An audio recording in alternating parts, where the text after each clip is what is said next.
السلام علیکم ورحمۃ اللہ وبرکاتہ۔ الحمد للہ رب العالمین والصلاة والسلام علی رسولہ الکریم، اما بعد۔ عزیز طلبہ، جیسا کہ ہم نے تخریج میں پچھلے دروس کے اندر متن کے ذریعہ یا حدیث کے الفاظ کے ذریعہ تخریج کیسے ممکن ہے، تخریج کرنے کا کیا طریقہ ہے، اور کون کون سی کتابیں اس کے اندر ہمیں فائدہ مند ثابت ہمارے لیے فائدہ مند ہو سکتی ہیں یا جن کے ذریعے ہم تخریج کر سکتے ہیں، ان تمام چیزوں کا ہم نے دراسہ کیا۔ تو متن کے ذریعے تخریج دو طریقے سے ممکن ہے کہ متن کے یا سند کے حدیث کے پہلے لفظ کے ذریعہ، اور اس کے اندر ہم نے الجامع الکبیر یا جمع الجوامع امام سیوطی رحمہ اللہ کی کتاب، اس کا دراسہ کیا اور کیسے پوری اس کی ہم نے کس طریقے سے کتاب ہمارے لیے ممکن ہے استفادہ اس سے، ان تمام چیزوں کا ہم نے دراسہ کیا۔ اس کے بعد متن حدیث کے جو متن ہے الفاظ، ان میں سے کسی بھی الفاظ کے ذریعے جو اہمیت والے الفاظ ہیں ان کے ذریعے کس طریقے سے تخریج ممکن ہے، اور اس میں ہم نے المعجم المفہرس لالفاظ الحدیث النبوی الشریف، جو کہ مستشرقین کی ایک جماعت ہے جنہوں نے اس کتاب کو ترتیب دیا، اس کتاب سے ہم کیسے استفادہ کر سکتے ہیں، اور یہ کتاب کے محتویات کیا ہیں، اس کتاب کے مناہج کیا ہیں، ان تمام چیزوں کا ہم نے دراسہ کیا۔ تو آج ہم جو پڑھیں گے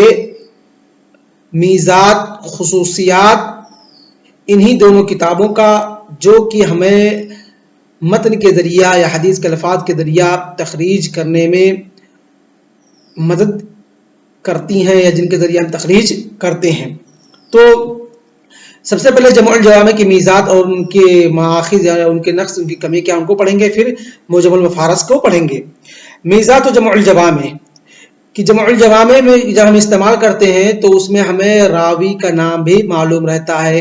جیسا کہ امام سیوطی رحمہ اللہ نے فرمایا کہ انہوں نے حدیث کو دو تقسیم کیا، ایک قولیہ ایک فعلیہ۔ قولیہ میں کیا کرتے ہیں، حدیث کو ذکر کرتے ہیں، اس کے بعد کس نے اس کی تخریج کی ہے صحابی کو، اس کو ذکر کرتے ہیں، اس بعد کس کتاب کے اندر حدیث مذکور ہے اس کو ذکر کرتے ہیں۔ اور اسی طریقے سے حدیث فعلیہ میں بھی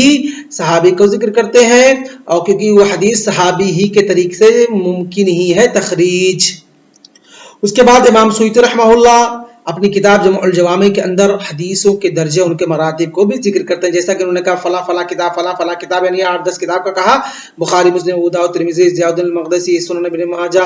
کتب ستہ، اس کے بعد ضیاء الدین المقدسی کی مختارہ، اس کے بعد صحیح ابن حبان، صحیح ابن خزیمہ، اس کے بعد حاکم فی المستدرک، اور اس کے بعد صحیح ابن الجارود، المنتقل ابن الجارود، یہ کہا ان تمام کتابوں کے اندر اگر حدیث ہوگی تو صحیح ہوگی۔ اور اس کے علاوہ کچھ کتابوں کے اندر کہا کہ بخاری یہ سنن ابی داؤد، سنن ترمذی، جامع ترمذی، سنن ابن ماجہ، اور اس کے علاوہ دیگر کتابوں کہا اس کے اندر ضعیف و صحیح دونوں کا احتمال، لیکن وہ واضح کر دیں گے۔ اور کچھ کتابوں کو خاص کر دیا، کہا اس کے اندر اگر کتابیں حدیثیں پائی جائیں گی تو وہ ضعیف ہوں گی، جیسے الکامل لابن عدی کی، الضعفاء لابن حبان کی، اور اسی طریقے سے الضعفاء للعقیلی کی، اور اسی طریقے سے دیگر کتابیں جن کو کے اندر کہا کہ اگر خطیب بغدادی کی تاریخ بغداد، امام عاشاکر کی دمشق، کہا کہ ان کتابوں کے اندر حدیثیں پائی جائیں گی تو کیا ہوں گی، ضعیف ہوں گی۔ تو اس طریقے سے وہ یعنی حدیث کے حکم کو بھی ذکر کرتے ہیں۔ اور اسی طریقے سے وہ حدیث قولیہ ہی کو نہیں ذکر کرتے، بلکہ حدیث قولیہ کے ساتھ ساتھ حدیث فعلیہ کو بھی ذکر کرتے ہیں۔ اور اسی طریقے سے جتنی کتابوں کے حدیث کو ذکر کیے ہیں، کون سی کتاب کے اندر کس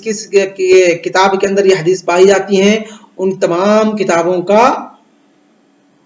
نام اور ان کتابوں حدیثوں کا مخرج کیا ہے، کہاں پر حدیثیں ذکر کی گئی ہیں، ان تمام چیزوں کو بآسانی اطلاع۔ تو یہ تھی چند میزات کس کے، جمع الجوامع الجامع الکبیر کے۔ اور اسی طریقے سے مآخذ جو جمع الجوامع پر ہیں وہ یہ کہ اگر آدمی حدیث کے پہلے لفظ کو یاد نہیں کیا ہوا ہے، حدیث کا پہلا لفظ کو معلوم نہیں ہے، تو جمع الجوامع سے حدیث کی تخریج نہیں کر سکتا، کیونکہ انہوں نے جو الفاظ کو حدیث قولیہ کو جو مرتب کیا ہے، کس پر مرتب کیا ہے، حدیث کے پہلے لفظ پر، متن کے پہلے لفظ پر۔ اور اسی طریقے سے حدیث فعلیہ کی تخریج اس وقت ممکن ہے جب تک کہ وہ صحابی کا نام نہ جانے، تو یہ کیا ہے، مآخذ ہیں۔ اور اسی طریقے سے مآخذ میں سے یہ بھی کہ اگر کوئی ایک باب کی معین حدیثوں کو جمع کرنا چاہے تو نہیں جمع کر سکتا، کیونکہ انہوں نے اس طریقے سے مرتب نہیں کیا، بلکہ حروف معجم پر مرتب کیا ہے صحابہ کرام کے نام کو اور ان کی حدیثوں کو، اسی طریقے سے حدیث کے پہلے لفظ کو بھی حروف معجم کے اعتبار سے مرتب کیا ہے۔ اور جو حدیث کا پہلا لفظ نہیں جانتا ہے یا حدیث کو الفاظ بالضبط اس کے لفظ نہیں جانتا ہے تب بھی اس کے لیے حدیث کی تخریج ممکن نہیں ہے. اور اسی طریقے سے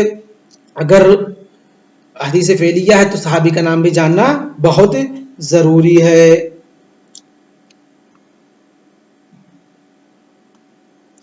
اور اسی طریقے سے امام سیوطی رحمہ اللہ جو حدیث کی مخرج کو ذکر کرتے ہیں وہ صرف اشارتاً ذکر کرتے ہیں، یعنی بالتفصیل کتاب کا نام، باب نام، یہ تمام چیزیں نہیں ذکر کرتے، نہیں اخرج ترمذی، اخرج ابن ماجہ، اخرج البخاری، اس طریقے سے کر کے نکل جاتے ہیں، یعنی بالضبط کتاب اور باب کا نام ذکر نہیں کرتے ہیں. تو یہ تھے ماخذ جو کیا تھے، میزات اور ماخذ کس کتاب پر؟ الجمع الجامع یا جمع الجوامع یا الجامع الکبیر امام سیوطی رحمہ اللہ کی. اس کے بعد خصوصیت اور میزات المعجم المفارس لالفاظ الحدیث النبوی الشریف. تو اس میں کیا ہے، اس کی میزات اور خصوصیت کیا ہے؟ سہولت و معرفت من اخرج الحدیث من اصحاب الکتب التي عضی علیہ المعجم المفارس، کی وہ کتابیں اور ان کتابوں کا مخرج کو بآسانی پتہ پانا اور بآسانی یعنی کتاب کے ساتھ اور رقم باب کے ساتھ تمام چیزوں کو ذکر کیا گیا ہے. ان تمام چیزوں کو ہم بآسانی سے ڈھونڈ سکتے ہیں اور پتہ لگا سکتے ہیں. کن کتابوں پر؟ انہی کتابوں پر جن پر معجم المفارس کا کام کیا گیا، یعنی 9 کتابیں، کتب ستہ کے ساتھ ساتھ سنن دارمی، موطا امام مالک، اور اسی طریقے سے مسند احمد بن حنبل. اور اسی طریقے سے اگرچہ حدیث کی تکرار بار بار ہوتی ہے تو بار بار کس کتاب کے اندر کہاں کہاں پر یہ حدیثیں ذکر ہیں، ان تمام چیزوں کو بھی ذکر کرتے ہیں، تو یہ میزات تھیں جو معجم المفارس کی. اور اس کے بعد معجم المفارس کے مواخذ کیا ہیں کہ معجم المفارس جیسا کہ مصنف نے اس کے جو صاحب الفکرہ تھے اے جے وینسنگ اور جان وینسنگ، انہوں نے خود ہی کہہ دیا تھا کہ اس پر آدمی اگر نقد کرنا چاہے یا آدمی تعاقب کرنا چاہے تو کر سکتا ہے، کیونکہ ہمارے پاس اتنے اور ساری چیزیں یا وہ نسخے جو مکمل طور پر ہمارے موجود نہیں تھے. جامع ترمذی کتاب الدعوات تو وہ پورے کے پورے باب ہی محذوف ہو گئے ہیں، ان کے الفاظ یعنی کتاب الدعوات کی حدیث ہیں تو آپ اس کو تخریج نہیں کر سکتے ہیں، کیونکہ انہوں نے ان الفاظ کو فہرست میں رکھا ہی نہیں ہے، کیونکہ ان کے پاس جو نسخہ تھا، جس نسخے کو سامنے رکھ کر کے انہوں نے کام شروع کیا تھا، اس نسخے کے اندر کتاب الدعوات محذوف تھے، ذکر ہی نہیں کیے ہوئے تھے. اسی طریقے سے اگر کوئی آدمی